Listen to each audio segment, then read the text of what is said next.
this week's parsha is from Deuteronomy chapter 16, verse 18, and it's called Shoftim, which means judges, right? Mm-hmm. Okay.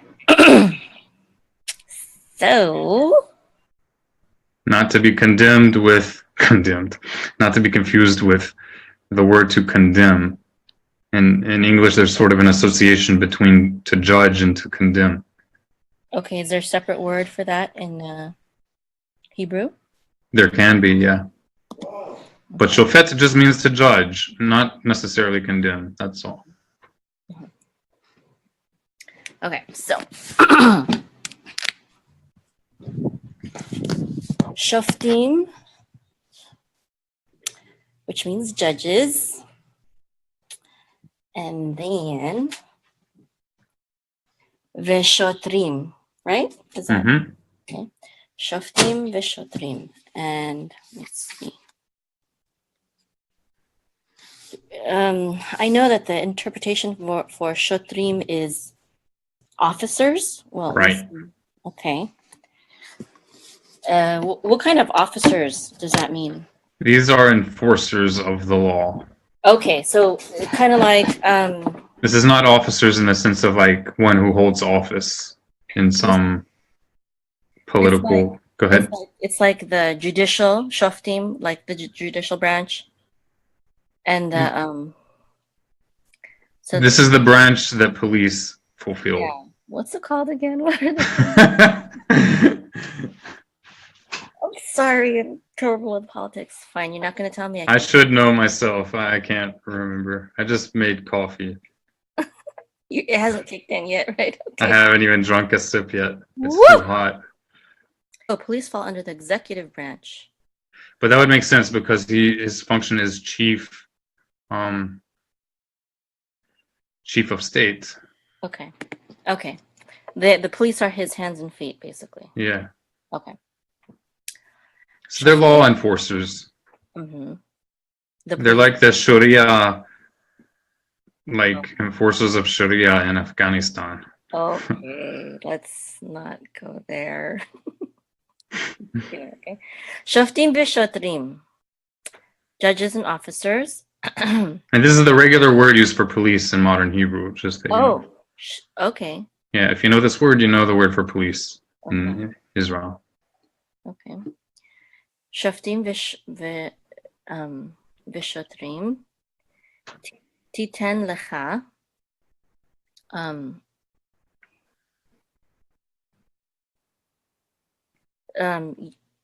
make for yourselves. Literally give. Yeah, that's what I was thinking, that this is more like Natan, but it is Natan. But I know that it's translated as make for yourselves. Establish for yourselves, whatever. But it is the same. Provide for yourselves. But the root, it begins with a noon, right? Yeah. It just changed it to it. Right. Okay. That change means something here. That makes it one type and not another. Oh, what kind of type? Not perfect. Okay. Imperfect. Okay. Mm-hmm. Got it. Titen lecha, give to yourselves or establish for yourselves. Right.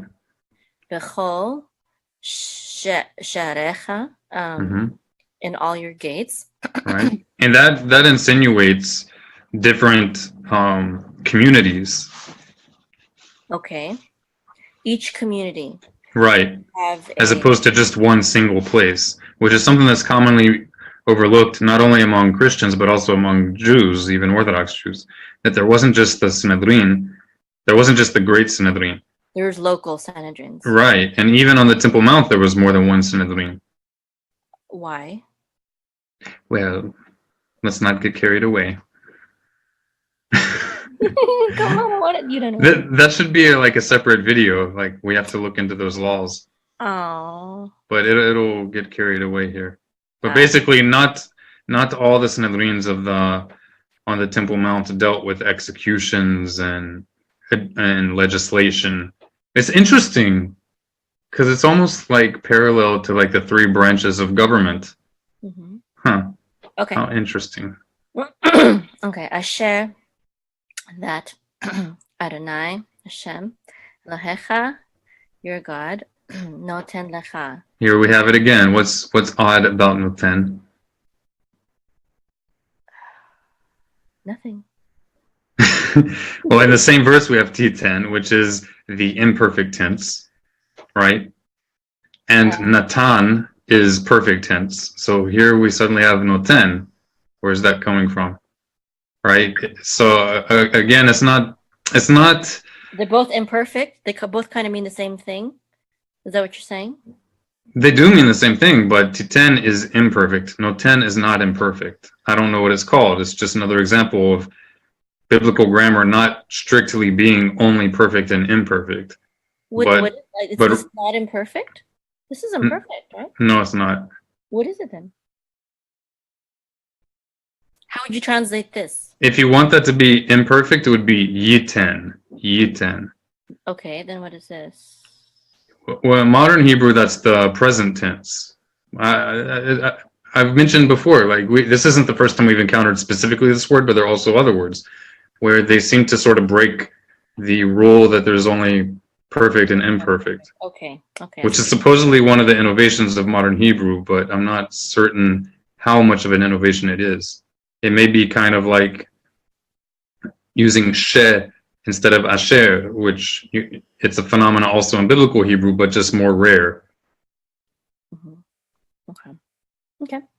Noten lecha gives you, Hashem gives you,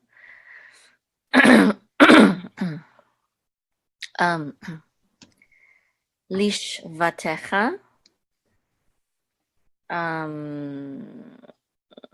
I know that this means to your tribes.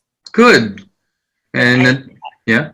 But I don't see how that is because I thought that tribes was matot.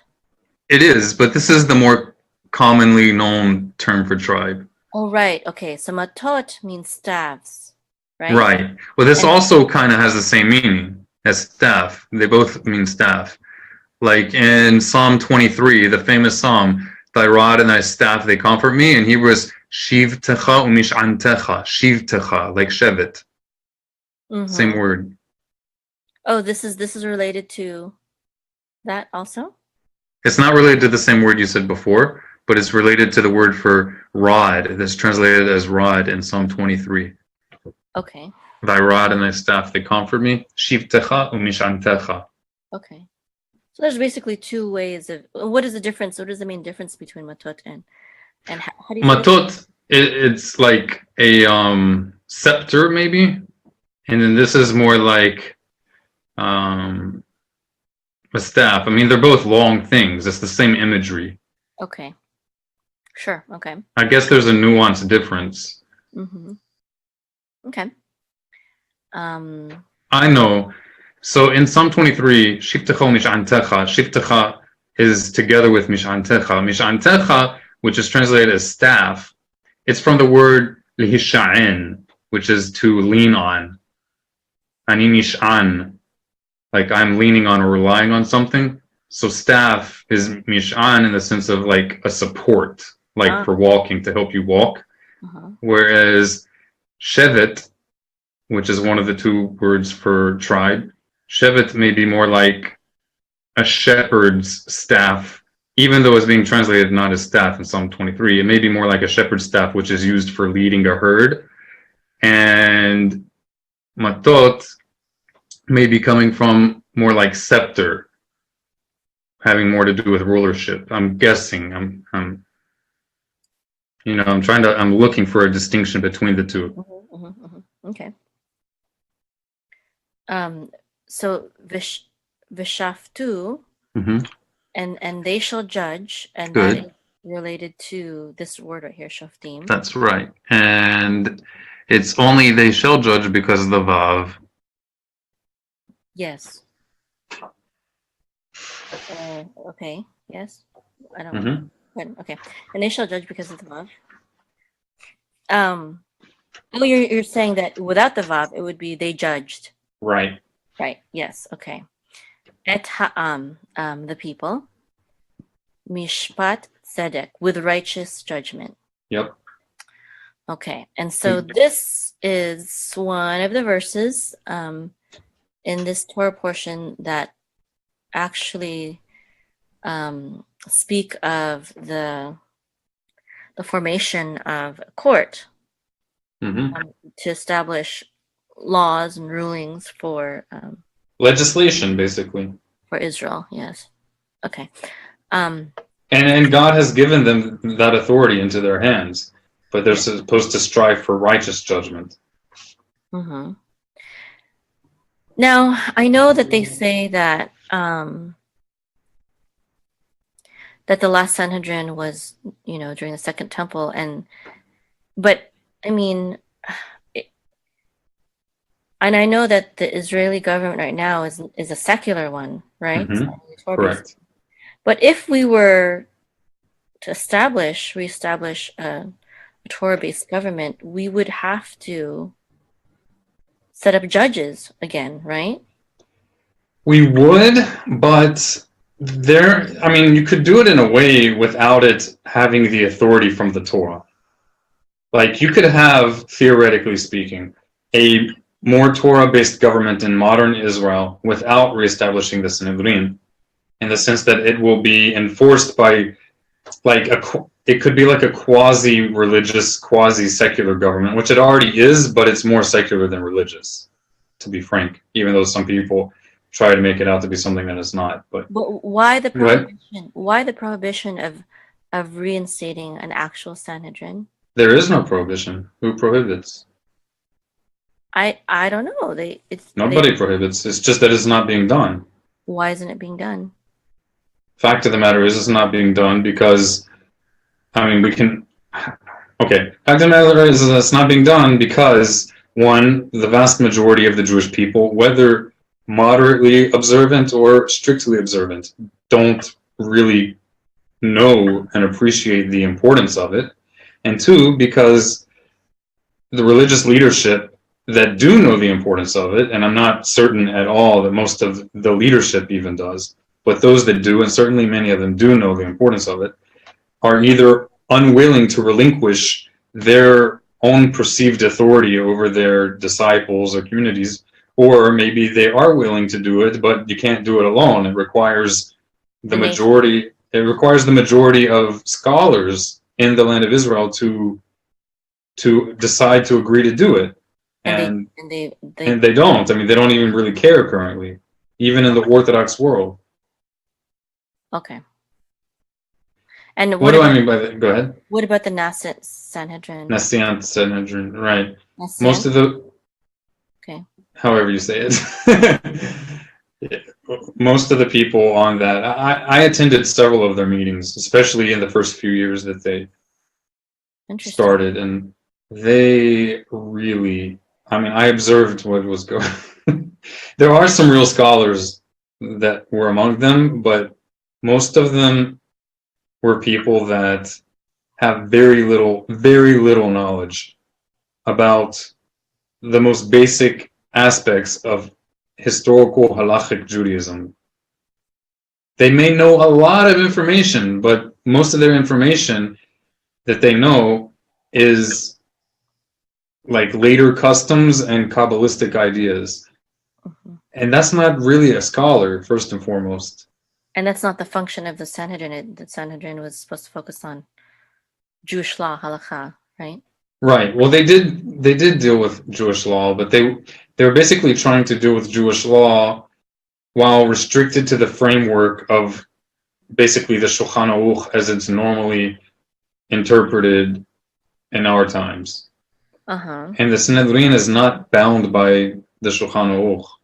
Okay. Well, but I guess it's considered safe that way because that has become the standard in Judaism now. Even though it's not. Even though it's standard only in word, not in practice. Okay. But the point is that the Shulchan Aruch is but it's unthorough. There are whole tractates of the Talmud that are not covered by the Shulchan Aruch.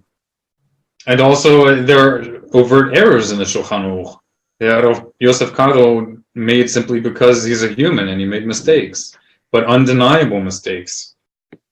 they're only deniable mistakes to rabbis and religious Jews who hold the idea of das Torah. Literally means Torah knowledge, dat Torah, but it's a concept. So if someone refers to das Torah in a religious context, especially in the Haredi world, don't take it at face value, because it's an actual theological concept for them. It's the idea that rabbis don't make mistakes, and if there's a perceived mistake, it's not really a mistake, and God wanted that perceived mistake to take place. It's extremely irrational and antithetical to Talmudic tradition. Oh, that's interesting. What is it called again? Das Torah. It's usually called das Torah in the Ashkenazi pronunciation, but it's dat Torah, and the knowledge of Torah, but it's a concept again. It's okay. So, but you're saying that Talmudic Judaism is really opposed to that idea? Historically, yeah. And why do you say that? I'm gonna agree. It sounds right, but because the Talmud itself is full of argumentation and disputes and disagreements and and even acknowledgement. There's even whole sections of the Talmud that deal with what you do. There's a whole commandment. It's basically denial of the Torah itself, because the Torah itself, one of the 613 commandments, is what sacrifices to be done when the eyes of the community make a mistake. When the eyes of the community, and the Talmud interprets that to be in reference to the Sanhedrin, to the Jewish legislative body. Oh, okay. So that's one of the 613 commands. They just the Torah itself admits it. To deny this is either extreme ignorance or just rejection of the Torah. The Torah is saying that I've appointed these judges, this court to you, these elders to you, but they might make a mistake. If they do, you should do this to rectify it. That court itself has to make a certain sacrifice, right? What is this based on? What verse? I remember. Do a search for eyes of the community. Here, yeah. So they understood the assembly to be in reference to the Sanhedrin. Or perhaps like all of Israel is sinning because of a mistake of the Sanhedrin. Okay, do you think this is That's the verse for sure. And if the whole congregation of Israel shall err, the thing being hid from the eyes of the assembly, because something was hidden from the eyes of the assembly. Because, okay. And do any of the things which the Lord hath commanded not to be done, and are guilty, then do such and such. When the sin wherein they have sinned is known, then the assembly shall, the Sanhedrin, the court, right, shall offer a young bullock for sin offering and bring it before the tent of meeting. So. And the elders of the congregation, that's the Sanhedrin. So at first they didn't know. Right. Then, okay. Oh, and the elders of the congregation shall lay their hands upon the head of the bullock before the Lord. Okay. So that is the interpretation from the Talmud of what this. Right. Yep. Okay. There's a whole body of laws regarding this. You'll just look up Mishneh Torah on Chabad, and you will, you want to make sure you look up the Mishneh Torah. That's probably under classic texts, yeah. And then you want to go to Sefer Mishpatim. No, Korbanot. There you go. And it's Shegagot. You see? Shegagot. And now it's going to be chapter 12. And you can read this at your own leisure. Okay, thank you. And you're welcome. All right. And just remember that these laws, the Chabad translation is not always the best, but it's better than nothing, so. Also, the Hebrew text that they use is not the best. For the Mishneh Torah? Yeah. Okay. They use a very inaccurate text. But it's still better than nothing. Okay. Maybe it was the free version that was available for them to put online. Maybe. Okay. So the second part of this same theme that we're talking about is found in in verse 8, right? Starting in verse 8? Mm-hmm. 17 verse 8. Okay, so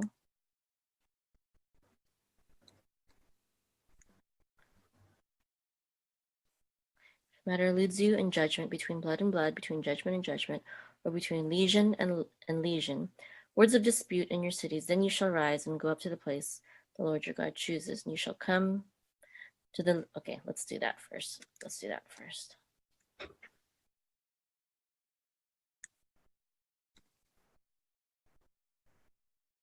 So the word they're translating as elude is literally, it's like too difficult or it's too lofty.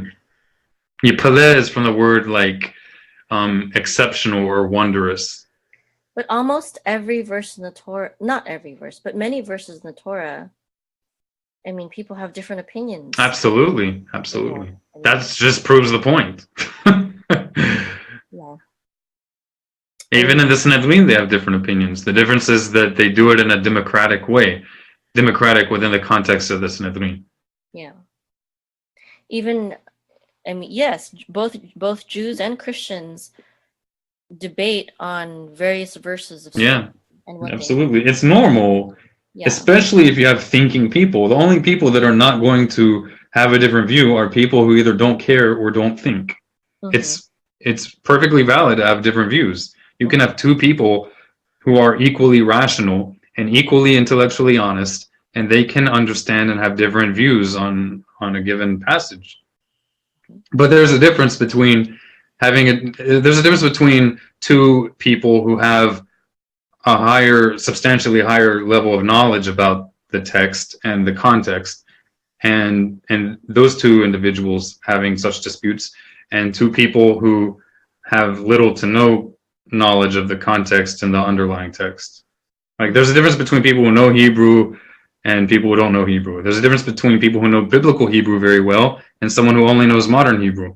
Mm-hmm. There's a difference between people who know biblical Hebrew and Aramaic and other Semitic languages and someone who only knows biblical Hebrew. Mm-hmm. And because, the judges... Go ahead. I was just going to say, and the judges that were appointed were the elders, were the learned, were the scholars. Right. Right. In the community. The Great Sanhedrin, they're supposed to receive judges from the lower courts. So the judges in lower courts from smaller towns basically graduate up to the mm-hmm. Great Sanhedrin. Yeah. So, and this is basically the legal system of Israel. Yep. Israel has a legal system. It's mm-hmm. And it's based on these among many other verses. Right. Okay. So, ki yifale. Sorry. Ki yipale. Okay, I've decided I want to learn biblical Hebrew the authentic way. Because I already know how to pronounce these letters the more modern way. You do, and you do it very well. Okay. So, ki yipale. Is that mm-hmm. good? Actually, it's ki yipole. That's right. Very good. But I would tell you, you want to be able to preserve both in your brain. So choose certain situations where you'll use biblical Hebrew pronunciation and situations where you'll use the modern. That way you'll be maintaining both. Well, when I'm with you, I want to do it the authentic way because I have you to correct me. All right. Yeah. But yes, I understand. I think because I already know the other way. All right. Well, I'm not going to do it too much. Only if slowly. No. Correct me every single time with every single letter. Notice the dagesh in words that are not beged kefet. Okay. And that's when you elongate the syllable. Mm-hmm. Okay. So yipole, which means, so I know the translation is if this is the if part, right? Right. Or when. Right. And this one is translated, there arise a matter too hard. But I think that's too... It's not literally hard. It's like, it's wondrous, but like it's overwhelming or too difficult. It is hard, but that's not what it literally means. What does this exactly mean, though? What is it exactly? The same word is used for saying that something is like wondrous. It's something that's kind of like, it's beyond your grasp. Okay. So if If something is wondrous. And by the way, this is in reference. This is another thing that's, I don't expect you to take my word for it, but it's something that I've learned just from reading the way that biblical passages are quoted in rabbinic text.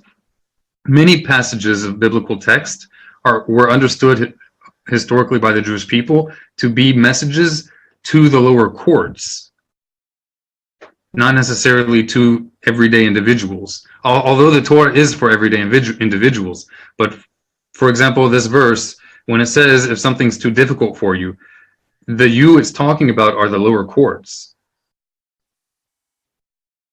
Why do you say that?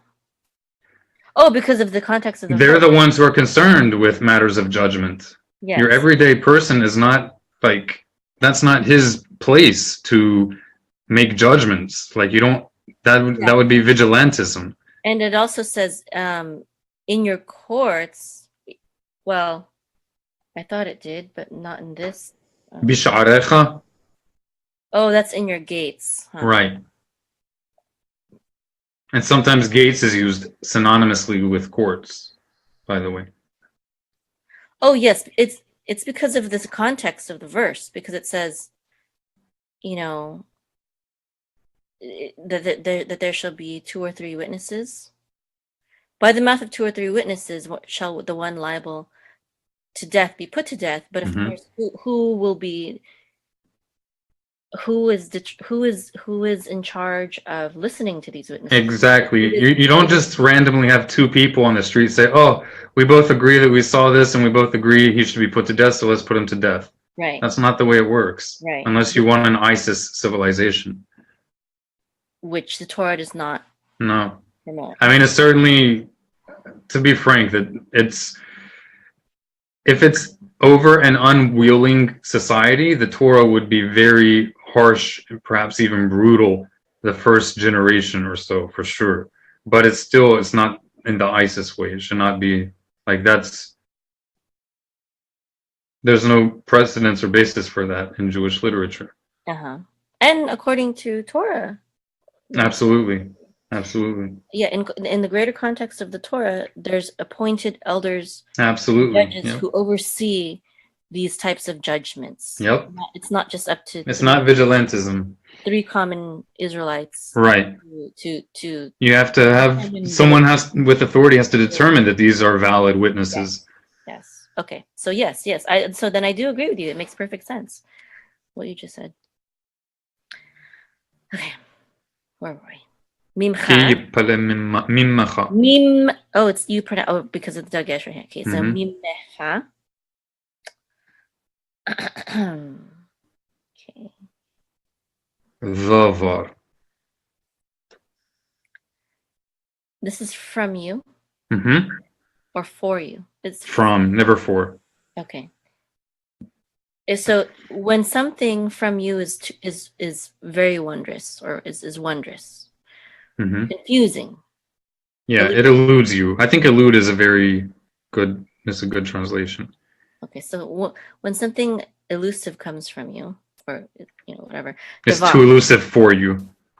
Okay, when something is too elusive for you, the thing, or a thing, the matter, davar. Okay, the matter. Lamishpat. To judge. For judgment. Okay, for judgment. Okay. Ben dam ledam. Between. So literally it's between, but between is one of the most common ways of saying whether, as in whether this or that. And so this is blood to blood, literally. Right. So whether matters of blood. In English, you wouldn't naturally say whether matters of blood to blood and so forth. You would say whether matters of blood and then the next topic. Why does it say blood to blood? That's just the way that Hebrew functions. Okay. Oh, and it does it for the next phrase too. Right. It'll do it for all of them. And modern Hebrew does this as well. Oh, I think it's isn't it saying like blood against blood or plea? And this one is between matters of blood, between matters of laws or verdicts, between matters of See, in English, you don't have to say it twice. You could if you want to, but it sounds unnecessarily redundant. Mm-hmm. Which in itself is redundant to say unnecessarily. True. Okay, Bain Din Ledin. Between this Din is judgment, right? Is another word. So Din is used sometimes in the sense of a verdict. Mm-hmm. Okay, I know the one translation that I have, it says plea. Sure. Plea to plea, but sure. A Beit Din is a house of judgment. Right. You can also translate it as law, but it's kind of it depends on the context. What is the more like literal? I would say legal decision. Okay. Okay, so basically it's saying with the matters of blood refers to murder or death, right? That is an interpretation. This just shows the need for such a thing, for such a system. It could also be in reference to menstrual blood. Oh, okay. I doubt it. Why? That's a big issue in the Bible. Okay, so maybe just anything related to blood? Why not? Okay. Matters of blood. All right. Sure. There's more than one matter regarding blood. Okay. Bain Din Ledin, matters of judgment. Mm-hmm.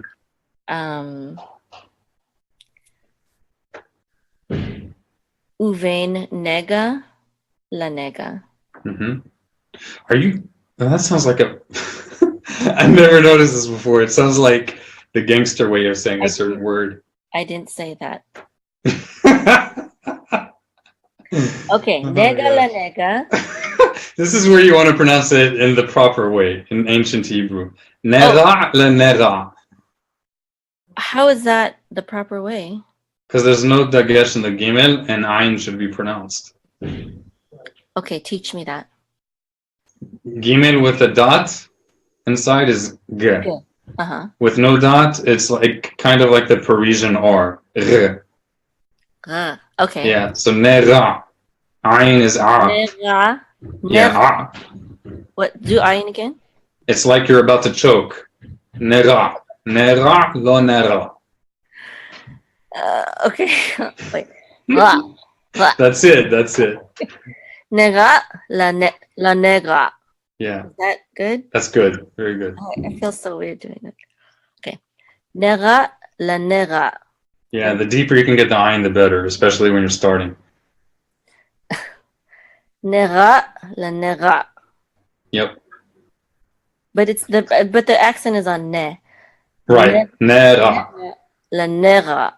Yeah. Is that good? Okay. I feel too masculine saying that. It's a very masculine language. This is probably one of the hard. This is like one of the worst words to begin that pronunciation with. Most words don't have so much. Okay. Go ahead. All right. So nera. Yeah. It means like a It could be an injury, but here it's usually understood to be in reference to like the what do you call it? Like the leprosy type issues. The weird skin ailments that they had. It's okay. So what would you say it could be? What you said before, it could be any sort of injury. Okay, or illness. Sure. Okay. But it's the Torah usually deals with what's often translated as leprosy, though there's clear indication that it's not normal leprosy, whatever it is. Okay. In my notes, I have stroke, and I was thinking like I wasn't sure what kind of stroke that meant. I was thinking it's because the word makes you think you're about to have a stroke. You're silly. Okay. Divrei Divrei. Sorry. Divrei rivot. Mm-hmm. Matters of or things of. Right. Rivot. This is about as universal as it can get. This is basically saying anything else that's a matter of dispute. Anything else like what? I'm sorry. That's disputed. Riv means an argument or dispute. Something debated. You're saying this is the catch-all phrase. Yeah, it is the catch-all phrase. And this is this. Okay, so that actually answers the question that I was going to ask, which was, I was going to say, some people say, oh, the Sanhedrin only had the authority to judge between legal disputes, but this actually says no, anything that's controversial. Exactly. Basically. Yep. And this dam ladam, that could mean any kind of halakhic issue that has to do with blood. Yep. Right. And then you also have several examples throughout the Tanakh which show application of some sort of authority with regard to interpreting matters that extend beyond things that are necessarily called for by the straightforward text of the Torah.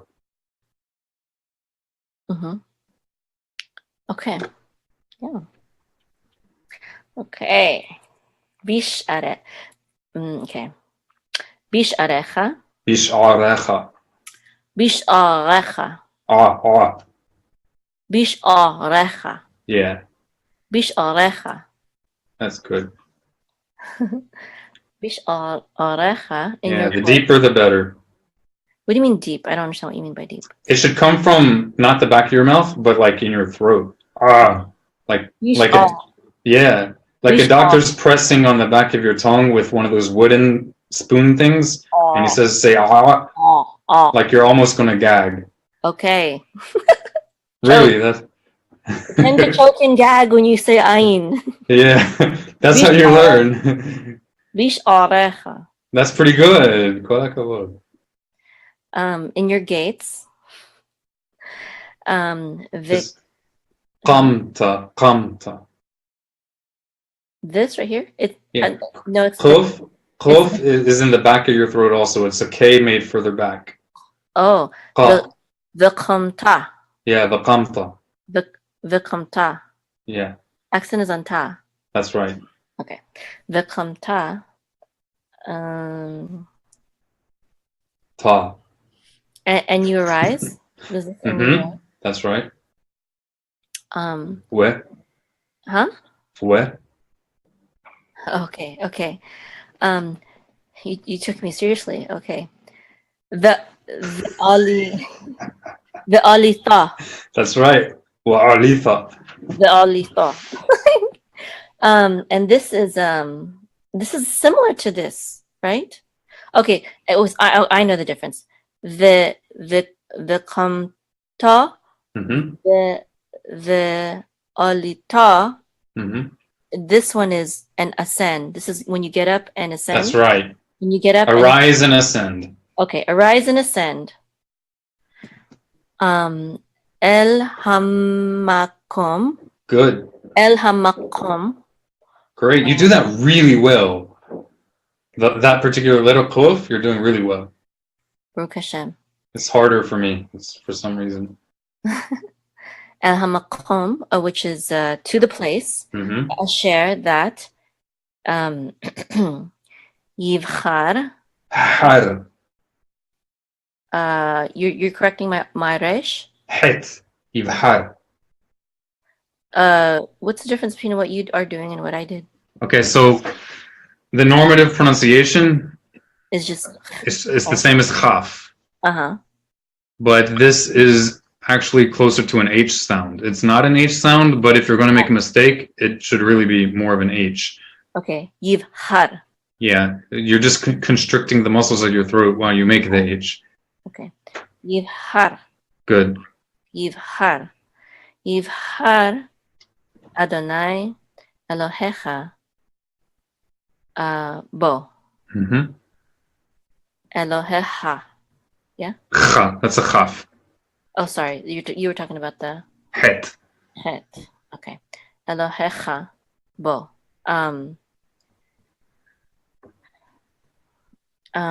This is like bachar. And it's good, especially with this particular word, because there's another word spelled with a kaf, and it means something completely different, and it could lead to confusion if you're not super familiar with Hebrew already. Yivchar. Like bachor. Like firstborn. Okay. Bechir. Yeah. Mm-hmm. Okay. Yivhar, right? Yivhar Adonai Elohecha bo. That chooses Hashem, your God. So what is the yud in Yivhar? What does the yud mean? Oh, it's imperfect? That's right. Masculine, feminine, singular, plural. Singular, masculine. Good. So he shall. Well, I only know that because Adonai Elohecha is right after. All right. So yud at the beginning for imperfect, it means masculine. And then tav is feminine. That's right, at the beginning of the word. And because there's no u at the end, so you know it's masculine singular. Okay. Yes. All right. Okay. So this is referring to, okay, so in the Orthodox world, this is an important verse because the Orthodox world often has a very shallow justification for, basically, if you do anything that falls out of line with what their local community does or what the individual is aware of, even if you have 100% basis for that in Jewish texts, they will quote this verse and they'll say you're supposed to do what the majority does or what the majority of rabbis do. Majority? Where does it say that? There's no majority here. Right, but it is implied. The majority is implied. If you have a court, the whole purpose of a court, the only way it can function is if there's agreement by the majority. Oh, but that's of the court, though, right? Not majority of. Absolutely, not the majority of the populace. Okay, yeah. But even with the court, that's one thing I tell them. First of all, I tell them, yeah, it's only in the context of the court. And then they'll say something silly like, well, all the rabbis today, they're like a court. They'll try to say there's some correlation, even though they're not an actual court. But that's when you quote the part, in the place which the Lord your God will choose. So it's not just that the judges made this decision, but that they made it in the place that the Lord your God chose. Mm-hmm. And that is specifically talking about the there's only one place, the Great Sanhedrin in Jerusalem, right? That's right. Yeah. I'm sorry, what is I forgot the name for the Sanhedrin in Hebrew. Beit Din HaGadol. Beit Din HaGadol, yes, that's what it is. Okay. Continue. Uvata. Uvatha. Okay. Uvotha. Yeah? Mm-hmm. Uvotha, and you shall come. El ha-kohanim, to the priests. Haleviim. Good. And the Levites. Mm-hmm. Ve'el Hashofet. Mm-hmm. Is it Hashofet? Hashofet.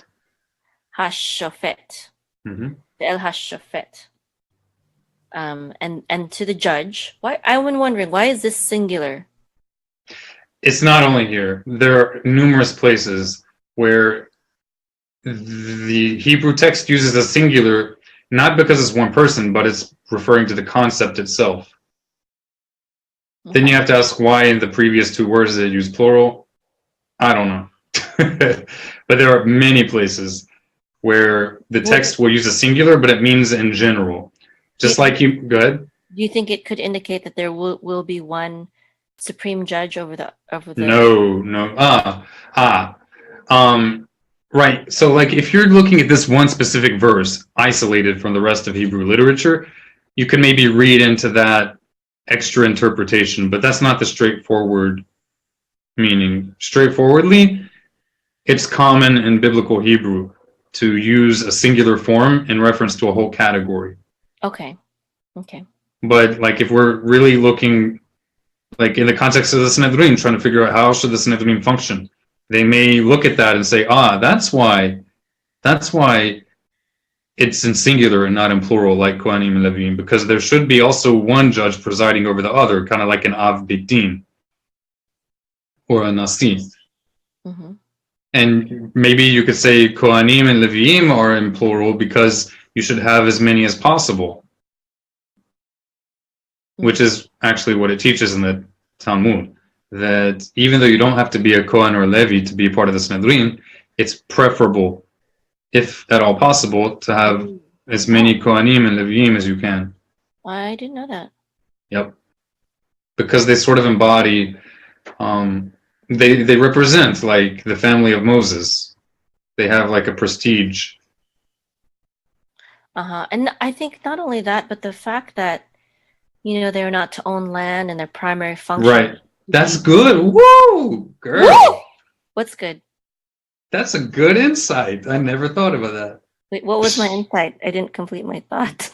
Well, you completed enough to impress me. Keep on. I'm sorry to interrupt. I don't remember what I was going to say. What do you think I was going to say? Because they couldn't own land, and their primary function was to serve in the temple. Right.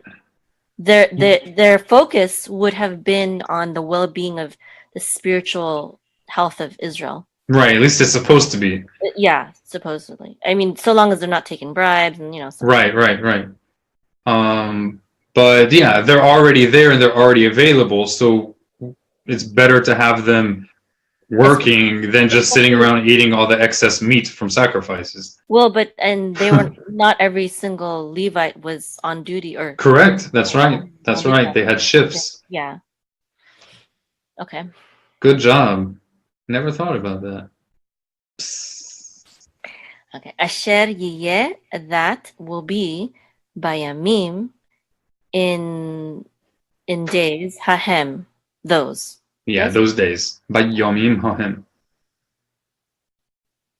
Bayomim hahem. Mm-hmm. Vedorashta. Good. Vedorashta. Hold on. Okay, that's related to the word drash. That is correct. Inquire. That's right.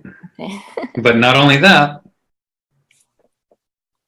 What? And you shall inquire. Mm-hmm. Well, what? No, okay, is that what you meant?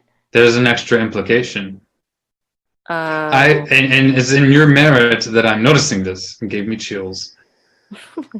What is it? Tell me. I don't know. Okay, so it's clear that certain interpretations of rabbinic Judaism seem to go on it seems like a stretch, right? The straightforward text doesn't necessarily say all the some of their interpretations make sense to me personally. And others of their interpretations seem kind of like a stretch. Mm-hmm. Right? But when they seem like they're going on, like they're making a stretch to interpret a verse a certain way, it's not just randomly. It's because they saw a practical need for something and they're trying to tie it into the text of the Torah. I see that. I think that's, an okay way to So here, it could be viewed as even a commandment. Like this is like the endorsement of that. Make a drash. I don't see the connection. I'm To sorry. make a drash. To make an inquiry. Oh, meaning like an application. Right. Of the text. Of Torah to a specific. Do you know the term darash? Darash doesn't just mean to seek something. It's like you're looking for something. It's even the word for seeking. Mm-hmm. Like that's what yeah. You're not just looking at the text, but you're even seeking out some kind of concept. Yeah. Mm-hmm. Inquiring. You're asking for something specific. Right? Yep. You're looking for a specific answer to something. Right. And by tying any new concepts into the text of the Torah, it also helps to remember those ideas. Mm-hmm. And to the masses, for better or worse, it gives extra weight or authority in their minds. Because not everybody's on the same playing field. I don't know if you know what I mean. Not sure. But okay. Along the same lines as to why there's a rabbinic prohibition regarding eating poultry, which that's a whole conversation in and of itself. But the idea behind it is that not that there's any dispute regarding poultry together with dairy products. Mm-hmm. In rabbinic Judaism, there is no Torah prohibition against eating dairy products with poultry. No one in the Orthodox world holds that the Torah prohibits that. Yes. The idea is that it's rabbinically prohibited. Yes. Anyone who says, rabbinic Jews, they're so stupid, they think the Torah prohibits poultry with dairy products. No one not Hasidim, nobody. Yeah, it's a fence law to keep. Right. And it's a fence law for the Amei Aratzot, but they applied it across the board because you can't be telling, first of all, Amei Aratzot are people who aren't sufficiently learned. They're not, they don't know much. You can't make a law for the Amei Aratzot that they shouldn't eat poultry and dairy,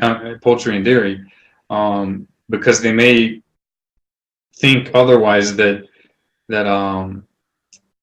it just seemed too similar to right other kinds of meat because it may mislead someone else. But then say, for all the educated people, you don't have to worry about it. Yeah, go ahead and eat poultry and dairy in front of regular Joes. That would be very insulting. Right. It's a fact that some people are less learned or less intelligent even than other people, but that doesn't mean that it's productive or edifying to go smearing it in their faces, Okay. Yep. I mean, it's an uncomfortable truth, but it's true. Otherwise, we put people in 4th grade in university. Okay. Why are you so quiet? Okay. V'darashta, and you will inquire. Mm-hmm. Vehigidu. There's a dot in it, right? Vehigidu. Yeah. And there's no dot in the dalet, so it's the, like they.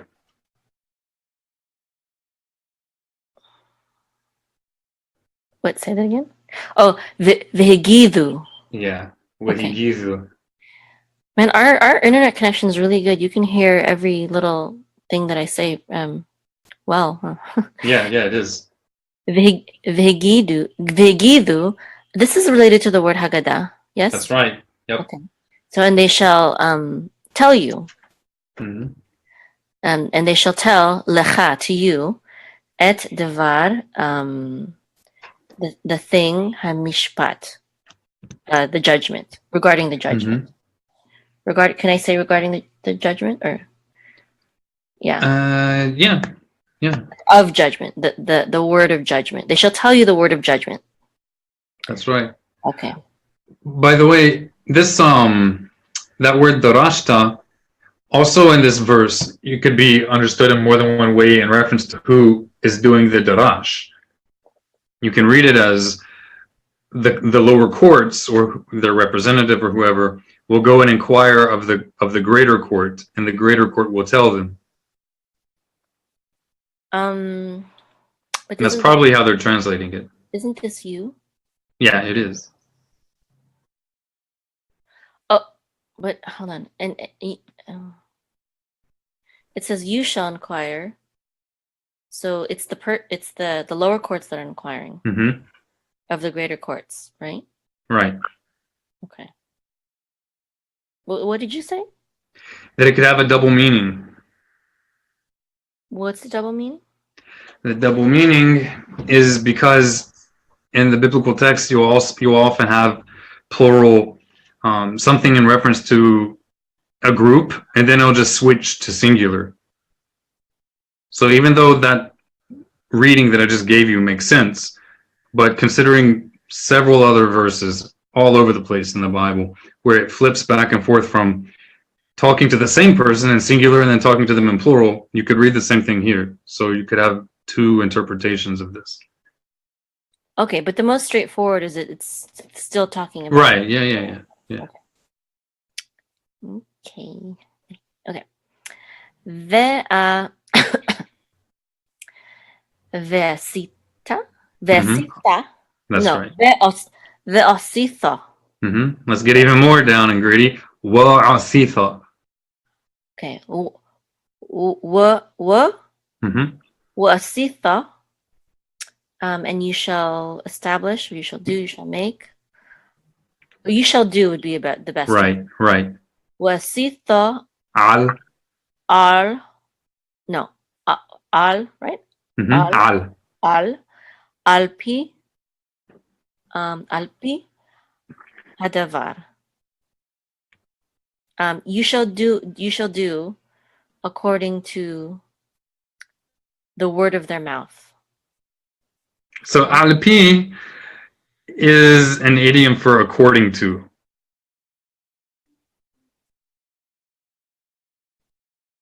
Right, but you could you read into it regarding the mouth of the matter, or like the oral transmission of the matter. But yes. But alpi, it's, if you want to say literally, it's not literally, but it's an idiomatic grammatical, whatever you want to call it, that means according to. Alpi or lefi. Okay. Okay. But it doesn't matter how you translate this word. It's basically still saying that you shall do according to according to what they judge, what they determine. That's right. And it's in plural. Notice yagizu is plural. The yod at the end is plural. So it's not just one big rabbi saying, okay, I'm the leader of the Jewish people, do what I say. It's the court. Right. It's the Beit Din Hagadol that is giving the matter. Exactly. Establishing the matter. Alpi hadavar asher. Is that okay? Asher. Asher. No, asher. Asher. Yagidu. Asher yagidu. That they tell lecha to you. Min hamakom. Min hamakom. Good. Hahu, from the place. From that place. The hahu is the emphasis, like from that specific place. From that from excuse me. From the place that place, from that place. Which asher yivhar. Yes? Yep. Yivhar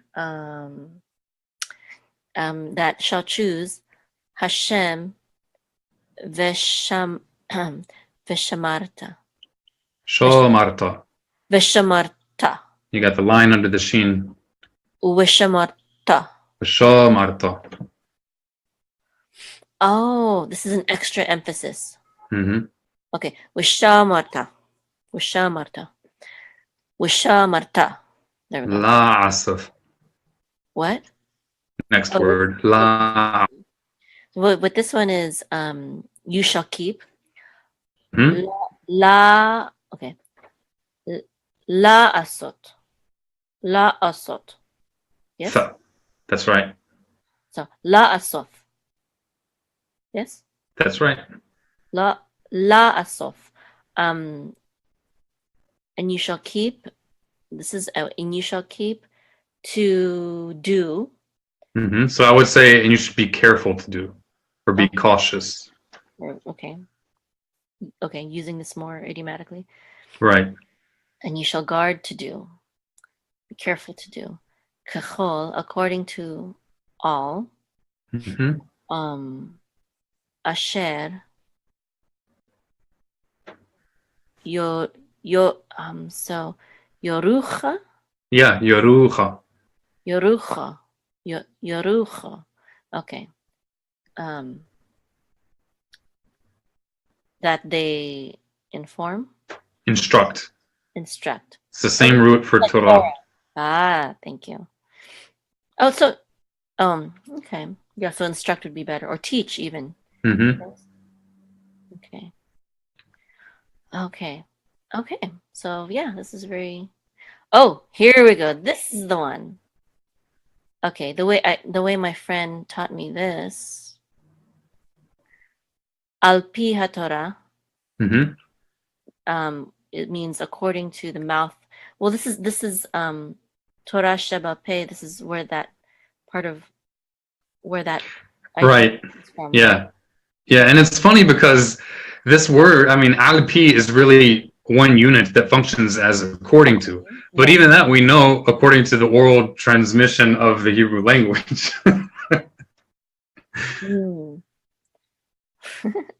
Ironic. It's like the word even though in Hebrew, af al-pi, nose on my mouth. Mm-hmm. Yes. Well, if you don't learn even the idioms from the language, it won't make sense if you see even though. You'll translate it as nose on my mouth. What the heck does that mean? Mm-hmm. So al-pi Torah, according to the word of the law, asher asher yorucha, according to the teaching, the al hamishpat. So yorucha is a verb here. According to what they teach. Mm-hmm. According to the instruction that they teach, according to the Torah that they teach you. And clearly this is not 100% synonymous with Torah shebichtav. This is not the written Torah. It's not at all, because in context, this is talking about the judgments that they give. Right. And if that's just the written Torah, then why do you even need to go to them? It's already in the text. Yeah. It's the matters of controversy that are right. It's their authoritative decision as to how some matters should be resolved. Regarding matters of blood, regarding matters of judgment, regarding matters of any controversy. Mm-hmm. That's what the previous verse basically said. That's also what Jesus said. You're talking about when he said, they sit in Moshe's seat, right? That's right. Therefore, do according to all they instruct, but just do not do according, basically, to their hypocrisy. Right, exactly. Mm-hmm. I love how anti-Semites, they seem to love that chapter more than any other chapter of the Bible, and yet they completely ignore the first few verses. Was that in the beginning of the? Yeah, Matthew 23. Mm-hmm. Okay, of the Christian Bible. That's right. Okay. Sorry. Where were we? Where were we here? Did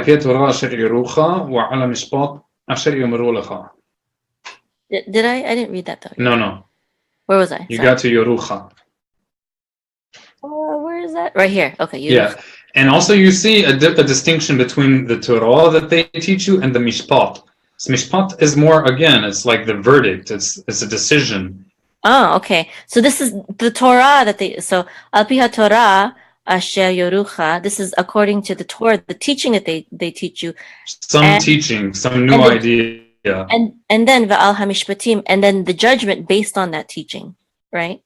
Right. Like the Torah would be whether just for a random example, okay? The reasoning behind it, maybe. So the Torah would be like if you have some dispute regarding theft, right? I can't recall what the penalty is for theft, or we could also say for breaking Shabbat, right? If someone says that's a Torah violation of Shabbat and someone else says it's not, and the implication is that it would be a death sentence, right?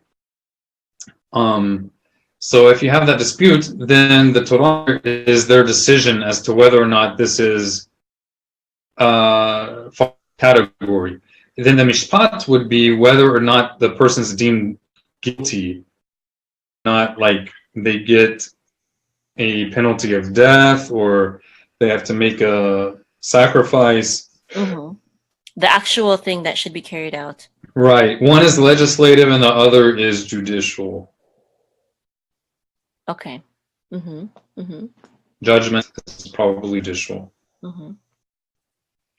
And HaTorah would also be part of the reasoning behind it, right? That.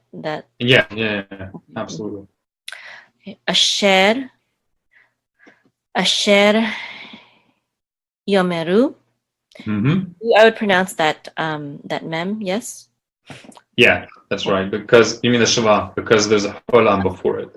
Okay, yes, the Shiva. Yomeru, Asher Yomeru.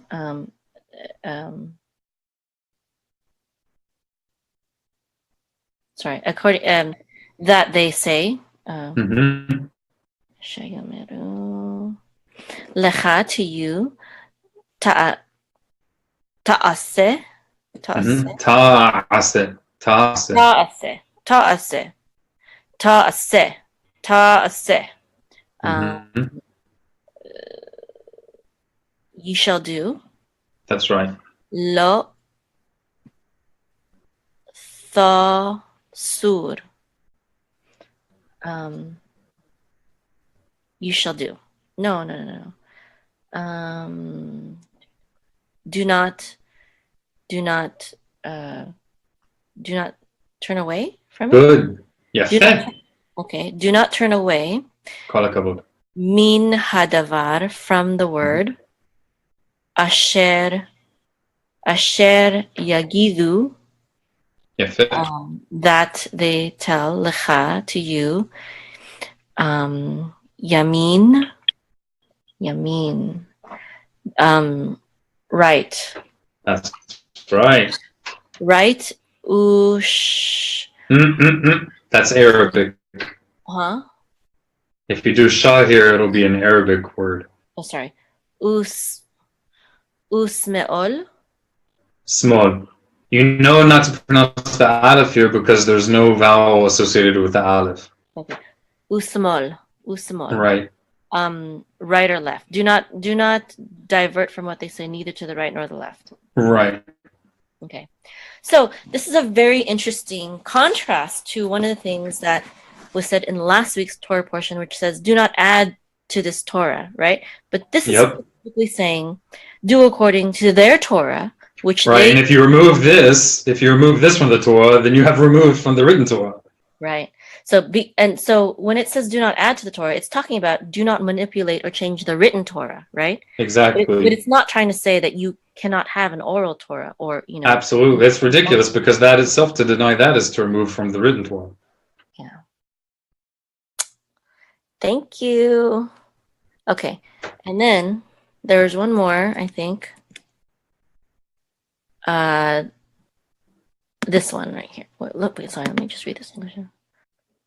Oh, so this gives the weight of the judgments. It says, and the man who acts intentionally not obeying the Kohen who stands there to serve the Lord your God, or the judge, that man shall die, and you shall abolish evil from Israel. So they're basically a rebel if they don't listen to them. And also it's interesting that here suddenly even Kohen becomes singular, whereas plural. Mm-hmm. Even though up here it was plural. Right. And so now what before was a apparently singular judge is just plural, an otherwise plural Kohanim, both being in reverse. So we shouldn't look into those specific differences too much. And even in English, we do things like that too. Okay, so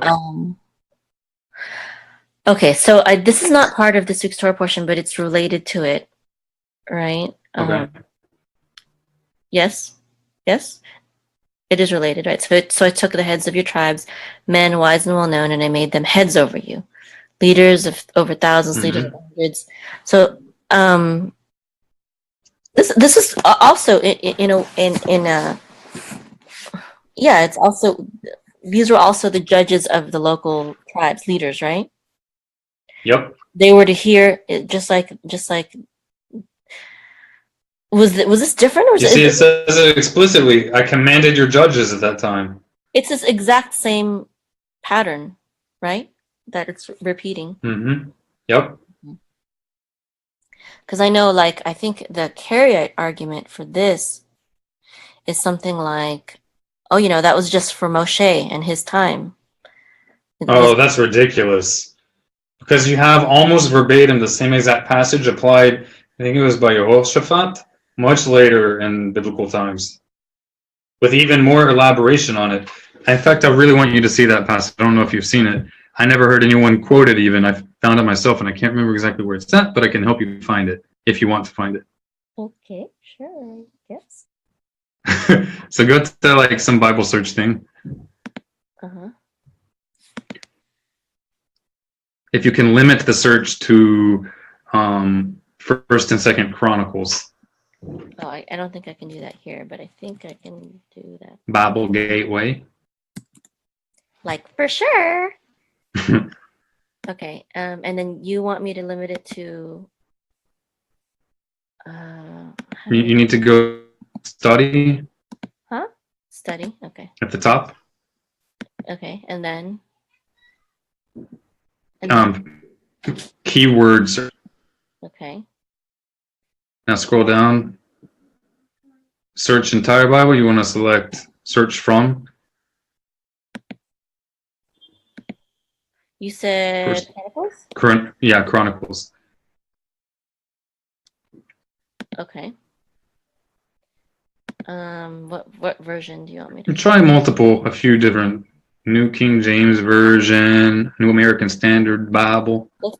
Let's do ASV first. Bible. Okay. Let's see.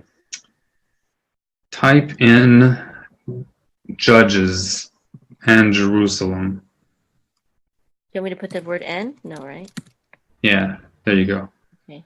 That's it? Yeah. Wow.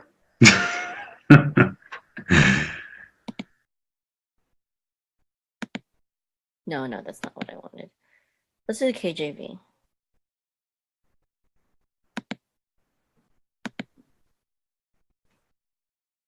Daniel shouldn't have come up. It needs to be just Chronicles. It didn't, but you know, it's bad. It didn't carry over the conditions of the... Yeah, I think I noticed that before on here. It seems like Jerusalem may be mentioned in the verse before, so I'm not sure it's going to show up. So just do Judges. Just do Judges. There you go. We got 7. Huh? 7 results? Mm-hmm. Okay, scroll down, down. I think it's 19. Hmm? Yeah. There you go. And he set judges in the land throughout all the fenced cities of Judah, city by city, and said to the judges, take heed what you do, for ye judge not for man, but for the Lord who is with you in the judgment. Ooh. You mean they're not just the traditions of man, even though they're man making up these stuff? I mean, you see, like, it's emphasizing the divine authority behind the adjudication. And also you see, even in the very big... Go ahead. I was going to say, Hashem is basically saying, you're judging for me, right? Right, you're acting as... on my behalf. On my behalf, yeah. Right. And you even see in verse 5 something which is not in the Torah, which is already, like, indicative of that authority. It's applying it, like, before from the Torah, you could see, like, from...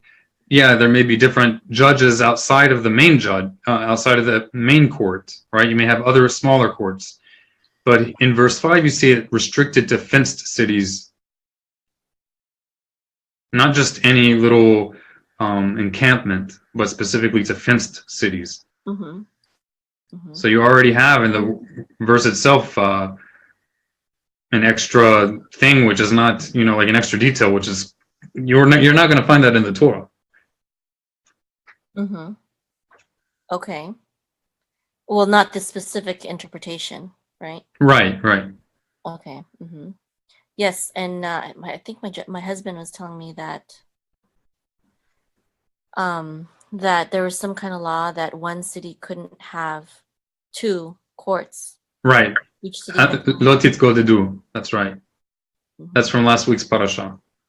All right, keep reading it. Okay. This chapter? Yeah. Okay. 7. Mm-hmm. Wherefore now let the fear of the Lord be upon you. Take heed and do it. For there is no iniquity with the Lord our God, no respect of persons, nor taking of gifts, Moreover, in Jerusalem did Jehoshaphat set of the Levites and of the priests and of the chief of the fathers of Israel for the judgment of the Lord and for controversies when they returned to Jerusalem. Okay. And he charged them? Oh, sorry. And he charged them, saying, Thus shall you do in the fear of the Lord faithfully and with a perfect heart. And what cause soever shall come to you of your brethren that dwell in your cities between blood and blood, between law and commandment, statutes and judgments, you shall even warn them that they trespass not against the Lord. And so wrath come upon you and upon your brethren. This do, and you shall not trespass. Right, and so here it even adds, instead of between din and din, it says between, I'm not sure what the Hebrew is here, but it's clearly two different Hebrew terms. Law and commandment, statutes and judgments. Right, so like, they add, like this text is clearly interpreting din v'din in a very broad way. Yeah, can we look that up in the Hebrew? Of course. And it's, I think, undeniably set in parallel to the passage we just read in Devarim. Okay, so v'chol riv. So we can actually break this up into its parallel to the previous verse. The other one said divrei riva, and now this says chol riv, any dispute. Just in case you weren't sure with what I was talking about, any dispute. Okay. Oh, okay. Sorry, 1 second. So because this is basically restating that verse in a way. Right, in a more interpreted way. It's actually more explicitly broad. Oh, this is great. Thank you for showing me this. V'chol riv, this means dispute, not right. Okay. V'chol riv, asher yavo, that comes. Mm-hmm. Alechem, to you, me'achechem. Yes? Good. Me'achechem. Me'achechem. Mm-hmm. Accent on hem, right? That's right, Miss Queen of Emphasis. but there's this. This is Me'achechem. Me'achechem. Mm-hmm. Me'achechem. What does that mean? That means from your brothers. That's right. Hayoshvim, that live. Mm-hmm. Yeah, right? That's right. Who dwell. The ones who dwell. Okay. Be'arechem.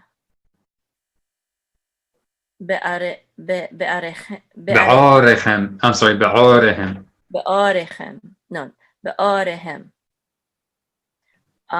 In your cities. Their cities. Their cities? Okay. Be'arechem. Bein dam ledam. That's the blood and blood again. Bein Torah. Oh, between Bein Torah. Bein Torah. That means wall. Lemitzvah. Between Torah to. And. You just want to do and instead of the two. Whether Torah or commandment, right? Lechukim. Yes? Mm-hmm. Lechukim. Hokim. Lechukim. That's hard because you've got the chaf. The gesh, yeah. So say that again. Lechukim. Lechukim. Is that better? Yeah, very good. To the statutes. Ul mishpotim. Tim. Huh? Mishpotim. Why? Satet. It. Ul mishpotim. Yeah. Yep. It's more forward. It's right? Further back. Mishpotim. Oh, you sorry. bend your tongue, and the tip of your tongue should be further to the arch in the roof of your mouth. Oh, ul mishpotim. Yeah. That was good. Ul mishpotim. Mishpotim. Maybe I don't want to do this. I'm sorry. I'm just kidding. Judgments. No, what we should do is to do this when it's not broadcasted. No, it's fine. I love being in there. You have supreme humility. Okay, thank you, Baruch Hashem. That's probably a good thing. Yeah. Maybe, possibly. Or you could be subtly insulting me, but I'm No, so not publicly. that I am taking it very gracefully. Okay. Vehiz hartem, Mm-hmm. and you shall warn them. Right, and this can also mean enlighten. Oh, okay, interesting. It's more literally enlighten. It's warn in a more, how do you say? I don't know how to say this. The meaning of it as to warn is more of an extension of the word's meaning. Mm-hmm. Okay. Okay. The root is like anciently it's the same as the root for sahar, which is like the bright light in the ark of Noah, or Sohoraim, like the bride of day, the noon. Interesting. Okay. So, and you shall enlighten them. Mm-hmm.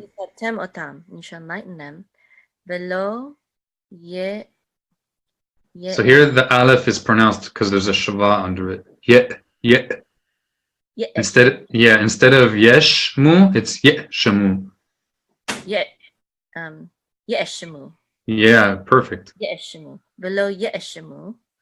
Ladonai. What's yeshamu? This is, remember what I told you about judgment doesn't necessarily mean condemn. Mm-hmm. So this means you shall not be condemned. Or more literally, you should not be found guilty. Okay, because you have warned them or enlightened them. Right. Okay. Ladonai, v'haya ketsef, Mm-hmm. or ketsef. Kesef. Ketsef. Why? Why are you doing it that way? Kesef, because there's a thing under the kuf. Oh, you're talking about the accent mark. Okay. Yeah. V'haya ketsef. Ah, you were asking about the Saudi. Maybe. Yeah. So the Saudis was called an implosive S. So the same way that the tet is made further back in the roof of your mouth as opposed to closer to your teeth like a regular T, the same pattern between Saudi and Sin, Saul. You're saying Sadi is not a TS? Yeah, there should be none of the letters in Hebrew are supposed to be compound letters. So it's Sadi. Saudi, yeah. Saudi. That's it. Saudi. Okay. Yeah. Kersif. Kersif. Is that right? That's it. Yep. Takes a lot of. It's completely different from English. the hoyok kersif. Good. That was perfect. Kersif. That's. Try not to make it into an sh. Kersif. I'm not trying to. Kersif. That's good. Alechem. Olechem. Olechem. Huh? Alechem. Olechem. Yeah. Olechem. It's chem. Mm-hmm. Yeah. You're gonna make me cough. Yeah, you're using all these muscles in your throat that you never used before. Okay. All right. The hoyok. Okay. What's cut? That stuff means. There are several Hebrew words for anger. I'm not sure all the nuances and the differences between these words. I know that af, for example, it's a common word for anger. And that means nose. So it gives you like like how when someone gets angry, their nostrils might flare up. So that's af. Qasif, I'm not sure what it insinuates, but it means anger. And the only term that I know that's related to it means like froth or like foam. Foaming of the mouth. Oh, interesting. So Hashem doesn't foam his mouth at you. Right? That's probably what it means. Oh, so proud of myself. That's so awesome. Right? That makes sense. Yeah. No, I'm pretty sure that makes a lot of sense. Yeah. I don't know any better, so yeah. Now, obviously, God doesn't froth at his mouth. Oh. No. What do you think I meant? I'm just kidding. No, of course, it's an analogy. Right. But yeah, because the same is true with nose, but we describe Af Hashem, like the anger. Wow. The Arabic word for violence is unf. Okay. I wonder if unf is related to af, because the Arabic word for af isn't af, but anf. That's so freaking cool. I don't, you've totally lost me. I'm sorry. That is so cool. See, this is why you need to learn as much as, like the languages are related, even though they're not one and the same, but you can learn, especially when something may be otherwise unclear, you can learn from a related language. Mm-hmm. Yeah. Yeah, because then you have a third or a second thing to compare it with. That's so freaking awesome. Yeah. Okay, so now I learned why maybe chesef is the word for anger. Mm-hmm. But it's my Hebrew lesson. Yeah. So it's like, well, I'm drawing from the depths of my experience with Hebrew ice cream shops named Ketzef. Oh, really? Is there? Yeah. Yeah. That's a strange name for it. Yeah. Okay. I don't know. Probably from the what do you call it? Not foam, but like you put stuff on some ice cream, it's kind of foamy. You know what I'm referring? Whipped cream. Yeah. Probably because of the whipped cream. Okay. Interesting. Okay, so it's totally like foam, like this airy thing. Well, you say he foams at the mouth, right? I would, yeah. Okay. Ve'al achechem. Achechem. Why? Achechem. Yeah, ache. Right. No, the accent mark's on chem. I'm just sometimes when I say a word, I'm intentionally not emphasizing. This is not always the case. I do make mistakes, but it's not always a mistake. Sometimes it's to emphasize the particular letter that you need to plug in your battery. Yeah, I know. So let's finish this verse. All right. So. Al. Yeah. Good. Go. You'll speak to your husband this way if he ever makes you angry. I feel like a Klingon. Okay. I'm so sorry. I just got an image of like ancient Israelites as like brute cavemen. That's anti-Semitic. Don't say that. With Klingon foreheads. Yeah, that's not... But they're big brains though, so it's good. But very violent and angry. No.